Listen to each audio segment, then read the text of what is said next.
ഒന്നാമത് ലേബേഴ്സിൻ്റെ acute shortage ഉണ്ട്. കാരണം മലയാളി ലേബേഴ്സേ ഉള്ളൂ. അപ്പം ഇലക്ഷൻ മാത്രമല്ല, ഇപ്പോൾ അവിടെയും പൈസയൊക്കെ കിട്ടി തുടങ്ങിയിട്ടുണ്ട്. അപ്പോൾ അതുകൊണ്ട് നമുക്ക് ഇവിടെ വരേണ്ട കാര്യങ്ങൾ അവർക്ക് കുറഞ്ഞു വരുന്നുണ്ട്. അതൊരു ഇപ്പോഴും തന്നെ ഒരു 6 മാസമായിട്ട് ഈ ഇഷ്യൂ നടക്കുന്നുണ്ട് ലേബറിൻ്റെ.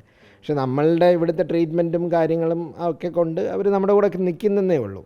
അപ്പം അവരെ നമ്മൾ മാക്സിമം യൂട്ടിലൈസ് ചെയ്യാനാണ് നമ്മൾ നോക്കുന്നത്. അപ്പോൾ അത് തന്നെയല്ല, മലയാളി ലേബറെയാണ് ഇപ്പം കംപ്ലീറ്റ്ലി നമ്മൾ ഡിപ്പെൻഡ് ചെയ്യുന്നത് ഈ കാര്യങ്ങളൊക്കെ. അപ്പം രാത്രിയിൽ ഒരു സെക്കൻഡ് ഷിഫ്റ്റ് കൂടെ കൊടുത്തിട്ടാണ് നമ്മളിത് രാത്രിയിലും കൂടാണ് ചെയ്ത് തീർക്കുന്നത്. അപ്പോൾ ഇത് ചെയ്ത് ഈ 2 ഇഞ്ച് തിക്നെസ്സിൽ കോൺക്രീറ്റ് ഇട്ട് അതിൻ്റെ ക്യൂറിങ് കഴിഞ്ഞ് അതിനകത്ത് പിന്നെയും 24 മണിക്കൂറോ അല്ലെങ്കിൽ 36 മണിക്കൂറോ നമുക്ക് വെള്ളം കെട്ടി നിർത്തിയിട്ട് അതിൽ നിന്ന് വെള്ളം പോകുന്നില്ലെങ്കിൽ മാത്രമേ നമ്മൾ കൈമാറുന്ന പ്രോസസ്സിലോട്ട് പോകത്തുള്ളൂ. പക്ഷേ ഇതിൽ നമ്മൾ ഈ പാരലായിട്ട് പല ആക്ടിവിറ്റീസും നടക്കുന്നതുകൊണ്ടാണ് അയ്യോ പെയിൻ്റ് അടിച്ച ബിൽഡിങ്ങിൽ ഇത് ചെയ്തു എന്ന് പറയും. നമ്മൾ നോർമലായിട്ട് ചെയ്യുവാണെങ്കിൽ നമ്മൾ പെയിൻ്റ് അടിക്കുന്നതിന് മുമ്പേ നമ്മൾ ഈ മേളത്തെ പ്രൂഫിങ് ചെക്കിങ് കഴിഞ്ഞിരിക്കണം. പക്ഷെ നമുക്കതിനുള്ള സമയം ലിമിറ്റഡാണ്. അപ്പം നമ്മൾ ഇത് പാരലായിട്ട് ചെയ്തിട്ട് അത് റിപ്പയർ ചെയ്ത് കൊടുക്കുക എന്നുള്ളതാണ്. അപ്പം റിപ്പയറിങ് എന്നുള്ളതിന് അർത്ഥം എന്താണ്? നമ്മൾ ഹാൻഡ് ഓവർ ചെയ്ത് കഴിഞ്ഞിട്ട് എന്തെങ്കിലും കൺസേൺ വരുവാണെങ്കിൽ നമ്മളത് ചെയ്തു. ഇതിപ്പോൾ ഹാൻഡ് ഓവർ ആയിട്ടില്ല, നമ്മുടെ കയ്യിൽ നിന്ന് ഗവൺമെൻറ് ഇത് കൊടുത്തിട്ടില്ല. നമ്മളിത് ചെക്കിങ് കഴിഞ്ഞ് അത് കഴിഞ്ഞിട്ട് കിഫ്കോൺ ഇത് സർട്ടിഫൈ ചെയ്താൽ മാത്രമേ നമുക്ക് ഗവൺമെൻറ്റിന് കൈമാറാൻ പറ്റുള്ളൂ. ആ പ്രോസസ്സ് ഇതുവരെ ആയിട്ടില്ല. അപ്പോൾ അത് തുടങ്ങുന്നത് നാളെ മുതലാണ്. നാളെ മുതൽ അവരത് ചെക്ക് ചെയ്ത് കൺഫേം ചെയ്ത് കൈമാറിക്കഴിഞ്ഞിട്ട് നമ്മൾ അപ്പോഴത്തേക്ക് ഒരു ഹോട്ട് ലൈനോ അല്ലെങ്കിൽ ഒരു സിംഗിൾ പോയിൻറ്റ് കോൺടാക്റ്റോ നമ്മൾ എസ്റ്റാബ്ലിഷ് ചെയ്യും. അപ്പോൾ അതിനകത്ത് എന്തുകൊണ്ടാണെന്ന് വെച്ച് കഴിഞ്ഞാൽ 5 കൊല്ലത്തേക്ക് നമുക്കിതിൻ്റെ ഡിഫക്റ്റ് ലയബിലിറ്റി ഉണ്ട്.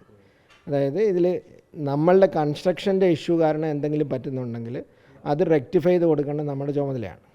അപ്പോൾ അത് എപ്പോഴും കുറച്ച് വെക്കാനേ ഞങ്ങൾ ആഗ്രഹിക്കുന്നു. അല്ലാതെ 4 കൊല്ലം കഴിഞ്ഞിട്ട് നമുക്കിത് റിപ്പയർ ചെയ്ത് കൊടുക്കാമെന്നും പറഞ്ഞിട്ട് ഒരു കാര്യം ചെയ്യാൻ പറ്റില്ലല്ലോ. അപ്പോൾ നമ്മൾ ആലോചിക്കുന്നത് ഇപ്പം തന്നെ അത് കറക്റ്റായിട്ട് ചെയ്യാമെങ്കിൽ ഞങ്ങളുടെ എക്സ്പെൻസ് കുറയും, ഓക്കെ, പേരുദോഷം കുറയും എന്നുള്ളതാണ് നമ്മൾ ആലോചിച്ചത്. അപ്പോൾ അതുകൊണ്ട് തന്നെയാണ് ഞങ്ങളിപ്പം അറിഞ്ഞുകൊണ്ട് ഈ മാർക്കിങ് ചെയ്യാതെ നമുക്ക് വിടാമല്ലോ. അപ്പോൾ ആരും കാണില്ല.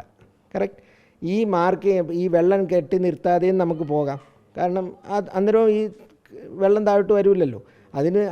അത് കഴിഞ്ഞിട്ട് നമ്മൾ അതിൻ്റെ മുകളിൽ വാട്ടർ പ്രൂഫ് ചെയ്ത് ഈ 2 ഇഞ്ച് തിക്നെസ്സിൽ കോൺക്രീറ്റ് ഇട്ട് പിന്നെ വെള്ളം ഇറങ്ങത്തില്ലെന്നുള്ള കാര്യം എനിക്ക് ഉറപ്പാണ്. അപ്പോൾ ഇത് ചെയ്യേണ്ട കാര്യം എന്തുകൊണ്ടാണ്? നമ്മൾ ഒരു ലോങ് സ്റ്റാൻഡിങ് സ്ട്രക്ചർ കൊടുക്കണം, ഒരു സാധനം കൊടുക്കണം എന്നുള്ള ക്വാളിറ്റി കൺട്രോള് ഗവൺമെൻറ്റും നമ്മളും ചേർന്നെടുത്ത ഡിസിഷൻ്റെ പുറത്താണ് ഇതൊക്കെ വെച്ചേക്കുന്നത്. ഒരു രീതിയിലും നമ്മൾ ഈ പറയുന്ന പ്രിക്വേഷൻസ് എടുക്കാതെ കൊടുക്കരുതെന്നുള്ളതാണ്. അപ്പോൾ അതിൽ ആ കൺസ്ട്രക്ഷൻ്റെ പ്രോസസ്സിലുള്ള ഒരു കാര്യം എടുത്തിട്ട് വീട് പൊട്ടി എന്ന് പറയുന്നതിനകത്ത് കാര്യമില്ല. അതങ്ങനെ ഒരു സംഭവം ഇല്ല. അതുപോലെ വീടിൻ്റെ ചുമര് ഇങ്ങനെ ചെറിയൊരു വിള്ളൽ വന്നിട്ടുണ്ട്. അതെന്തുകൊണ്ടായിരിക്കും? ചൂട് കൂടിയതുകൊണ്ടായിരിക്കും?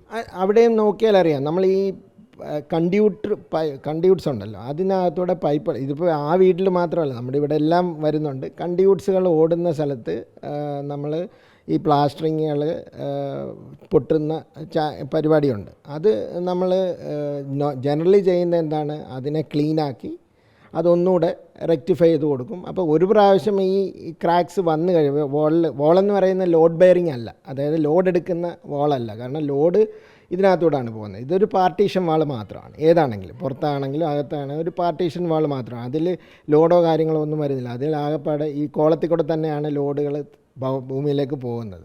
അപ്പോൾ അത് ഒരു സ്ട്രക്ചറൽ ഇഷ്യൂ അല്ല. അത് ഞാൻ പറയാം, ഇത് എക്സ്ട്രീം രാത്രിയിൽ തണുപ്പും പകൽ എക്സ്ട്രീം ചൂടുമാണ്. അപ്പം അതുകൊണ്ടാണ് നമ്മൾക്കത് വരുന്നത്. കുറച്ച് സ്ഥലങ്ങളിൽ അത് വരുന്നുണ്ട്. അത് നമ്മൾ നോർമൽ എങ്ങനെയാണോ റെക്ടിഫൈ ചെയ്യുന്നത് അത് റെക്ടിഫൈ ചെയ്ത് കൊടുക്കും. ഇപ്പം മഴയ്ക്ക് മുൻപ് വീടുകൾ കൈമാറാൻ സാധിക്കുന്നതാണ് മുഖ്യമന്ത്രി അന്ന് ചടങ്ങ് നടത്തിയപ്പോൾ വയനാട്ടിൽ പറഞ്ഞത്. ആ രീതിയിൽ വേഗതയിൽ വർക്കുകൾ നീങ്ങുന്നുണ്ടോ? നമ്മുടെ മാക്സിമം എഫേർട്ട് ഇട്ടിട്ടുണ്ട്. പക്ഷേ ഈ പറഞ്ഞല്ലോ, നമ്മൾക്ക് ആ പ്രോസസ്സും പ്രൊസീജിയറും കുറേ സെറ്റ് ചെയ്തിട്ടുണ്ട്.